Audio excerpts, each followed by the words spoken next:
నేపథ్యంలో దాదాపుగా డీలర్స్ అంటే గ్యాస్ ఏజెన్సీల వద్దకు గ్యాస్ ఏవైతే ఉంటాయో సిలిండర్కు అవి దిగుమతి చేసేందుకు కాస్త ఇబ్బందులకు గురైన పరిస్థితి.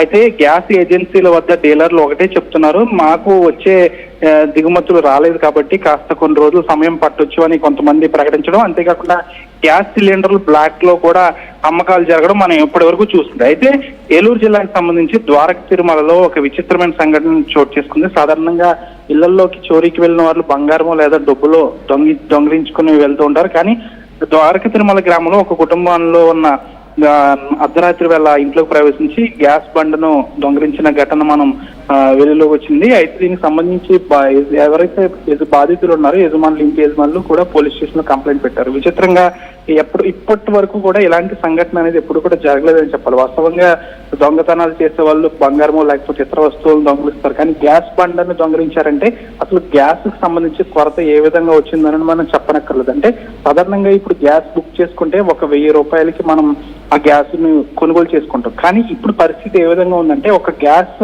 సిలిండర్ ను 2000 నుంచి 3000 వరకు బయట బ్లాక్ మార్కెట్ లో దందా కొనసాగుతుంది. అంటే ఒక గ్యాస్ కు ఉన్న డిమాండ్ ఇప్పుడు ప్రజలందరూ కూడా గ్యాస్ ఎంత డిమాండ్ పెరిగిందా అనే నేపథ్యంలో కూడా ప్రజలు కూడా ఆసక్తిగా చూస్తున్న పరిస్థితి నడుస్తుంది. అయితే ఈ గ్యాస్ దొంగిలించిన వ్యక్తి కూడా గ్యాస్ సిలిండర్ ను దొంగిలించుకు వెళ్తే దీనికి సంబంధించి ఒక 3000 లేదా 4000 వస్తాయని ఒక ఉద్దేశంతో తీసుకువెళ్ళినట్లు కూడా తెలుస్తుంది. దీనికి సంబంధించి ఇప్పటికీ గ్యాస్ సిలిండర్ కొరత రావడంతో మనం చాలా ప్రాంతాల్లో హోటల్స్ అనేవి మూతపడ్డాయి.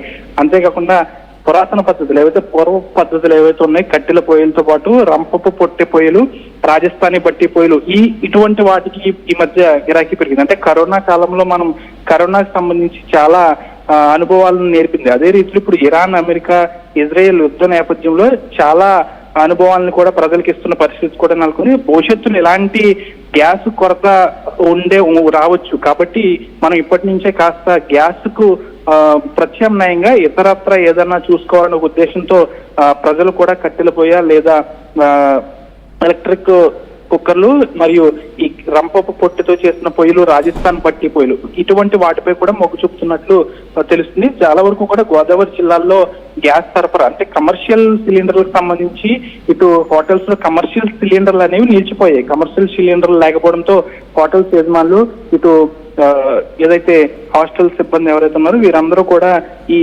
రంపపు పొట్టె పొయ్యిలతో పాటు కట్టెల పొయ్యిలను ఉపయోగించి ఆ హోటల్స్ లో వంటకాలు అనేవి తయారు చేస్తున్నారు. అయితే భవిష్యత్తులో కూడా ఎలాంటి యుద్ధాలు వచ్చినప్పుడు గ్యాస్ సరఫరా నిలిచిపోతే అప్పుడు పరిస్థితి ఏంటి? ఇప్పుడు మనం ఈ విధంగా చేసుకున్నట్లు కూడా చేసుకోవాలనుకుంటున్నారు. కాబట్టి ప్రత్యామ్నాయంగా ఈ గ్యాస్ పొయ్యిలను కూడా రంపపు పొట్టే ఇటు కట్టెలను ఉపయోగించి చేయాలని కూడా చెప్తున్న పరిస్థితి. ఇదే ద్వారక తిరుమల వెంకటేశ్వర స్వామి ఆలయానికి కూడా ఈ గ్యాస్ ఎఫెక్ట్ అనేది తగిలింది.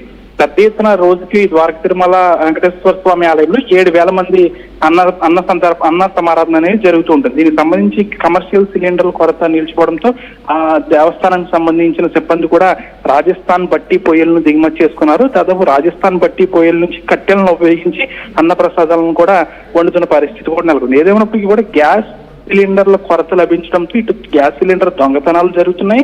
అంతేకాకుండా మరోవైపు 1000 రూపాయలు ఉన్న గ్యాస్ సిలిండర్ ను బ్లాక్ మార్కెట్ లో 2000 నుంచి 2500 అమ్ముతున్నారు. అంతేకాకుండా కమర్షియల్ సిలిండర్ల కొరత తీవ్రంగా రావడంతో ఇటు హోటల్స్ కు సంబంధించిన యజమానులు కొంతమంది హోటల్స్ ను మూసుకున్నారు. అంటే మనం గతంలో కరోనా కొన్ని పాఠాలు నేర్పింది, ఇప్పుడు ఇరాన్, ఇజ్రాయెల్, అమెరికా యుద్ధం కూడా మరికొన్ని పాఠాలు అనేవి నేర్పుతుందని చెప్పొచ్చు. Kalyan. Right Manoj, thanks for the latest update. మొత్తం మీద గ్యాస్ సిలిండర్ని అధిక ధరలో ప్రస్తుతానికి చాలామంది విక్రయిస్తున్నట్టు తెలుస్తుంది.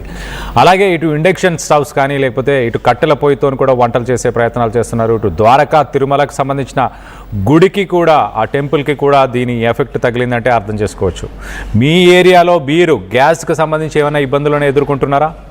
దానికి సంబంధించి వివరాలు మాతో పంచుకోవాలనుకుంటే కింద స్క్రాల్ అవుతున్న ఈ నంబర్స్కి కాల్ చేయొచ్చు. ఈ నంబర్స్కి కాల్ చేసి మీ ఏరియాలో ఎలాంటి ఇబ్బందులు ఉన్నాయి, గ్యాస్ బుక్ చేస్తే ఎన్ని రోజులకి మీకు గ్యాస్ వచ్చింది ఇప్పటిదాకా, లేకపోతే ఏజెన్సీకి సంబంధించిన వ్యక్తులు మీకు ఏం చెప్తున్నారు, ఎన్ని రోజులు పట్టే అవకాశం ఉందని చెప్తున్నారు, దీనికి సంబంధించి మీరు మీ అభిప్రాయాలను మాతో పంచుకోవడానికి కింద స్క్రాల్ అవుతున్న ఈ నంబర్స్కి కాల్ చేసి మీ అభిప్రాయాలను మాతో పంచుకోవచ్చు. సో మొత్తం మీద ఇటు అమెరికా, ఇజ్రాయెల్, ఇరాన్కి సంబంధించిన యుద్ధం ఎఫెక్ట్ ప్రస్తుతానికి తెలుగు రాష్ట్రాలు మరి ముఖ్యంగా భారతదేశంలో కూడా దాని ఎఫెక్ట్ కనిపిస్తుంది. ఇటు గ్యాస్ సిలిండర్స్ని దొంగతనం చేస్తున్నారు ఈ మధ్య కాలంలో. గ్యాస్ సిలిండర్స్ లేకపోవడం, ఇటు బ్లాక్లో అధిక ధరలో సిలిండర్స్కి సంబంధించి అధిక ధరలు కూడా ఉండడం వల్ల, మరో పక్కన ఇటు హోటల్ ఇండస్ట్రీకి సంబంధించి హాస్టల్స్కి సంబంధించిన ఇండస్ట్రీ